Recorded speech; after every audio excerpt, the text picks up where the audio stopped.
Assalamualaikum warahmatullahi wabarakatuh. Nama saya Selain Muara. Saya dari mata kuliah Teori Konflik 02. Saya akan menjelaskan sedikit salah satu materi tentang sumber-sumber konflik dan pemetaan konflik. Latar belakang terjadinya konflik sosial itu terjadi perbedaan sifat atau ciri dari individu, perbedaan keyakinan, perbedaan adat istiadat, dan perbedaan ilmu pengetahuan. Konflik secara sosiologis adalah suatu proses sosial antara dua orang atau lebih atau berkelompok, di mana salah satu belah pihak berusaha menjatuhkan atau menyingkirkan pihak lainnya. Konflik menurut para ahli antara lain, menurut Takwerin, warisan kehidupan sosial yang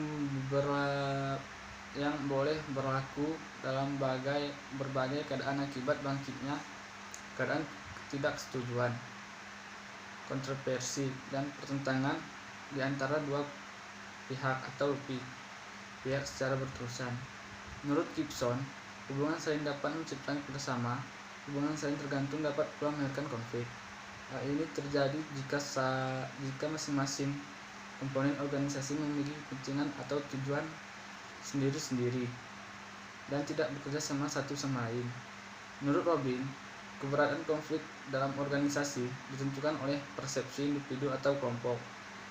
Dan menurut Niklas, dipandang sebagai perilaku konflik merupakan bentuk interaktif yang terjadi pada tingkat individual, interpersonal, kelompok, atau pada tingkat organisasi. Adapun penyebab konflik antara lain yaitu 1. Perbedaan individu yang meliputi perbedaan pendirian dan perasaan. 2. Perbedaan latar belakang budaya sehingga membentuk pribadi-pribadi yang berbeda. 3. Perbedaan kepentingan antara individu atau kelompok. 4. Perubahan-perubahan nilai yang cepat dan mendadak dalam masyarakat.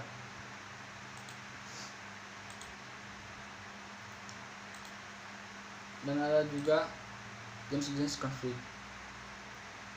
antara lain yaitu 1. Konflik antara atau dalam peran-peran sosial atau intrapribadi, misalnya antara peran dalam keluarga atau profesi.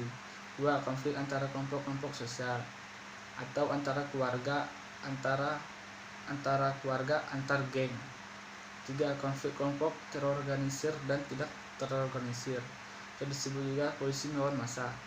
4. Konflik antara satuan nasional, disebut juga kompani perang saudara. 5. Konflik antara atau tidak antara agama. 6. Konflik antar politik. 7. Konflik individual dengan kelompok. Ada juga dampak konflik dalam masyarakat, seperti dinyatakan para ahli bahwa konflik sosial memiliki manfaat bagi masyarakat atau dampak positif bagi masyarakat. 1. Konflik dapat meningkatkan kohesivitas dan solidaritas anggota kelompok. 2. Memunculkan isu-isu, harapan-harapan yang terpendam yang dapat menjadi katalisator perubahan sosial. 3. Memperjelas norma dan tujuan kelompok. Namun demikian, konflik juga bersifat destruktif terhadap keutuhan kelompok dan integrasi sosial dalam skala yang lebih luas. Misalnya, mengakibatkan situasi ketidakdamaian sosial. Adapun dampak negatif dari konflik sosial bagi masyarakat antara lain adalah 1. Retaknya persatuan kelompok. Hal ini terjadi bila mana terjadi pertentangan anggota dalam satu kelompok. 2. Perubahan kepribadian individu. Pertentangan di dalam kelompok atau antara kelompok dapat menyebabkan individu tertentu merasa tertekan sehingga mentalnya tersiksa. 3. Dominasi pihak yang lebih kuat dan takluk pihak yang lemah sehingga dapat menimbulkan kekuasaan yang otoriter dalam politik atau monopoli dalam ekonomi. 4. Banyaknya kerugian harta, benda, jiwa, dan mental bangsa, yaitu menjurus kepada tidak teraturan tentang sosial. Hanya itu yang bisa saya jelaskan, lebih dan kurang saya mohon maaf. Wabillahi taufiq wa hidayah. Assalamualaikum warahmatullahi wabarakatuh.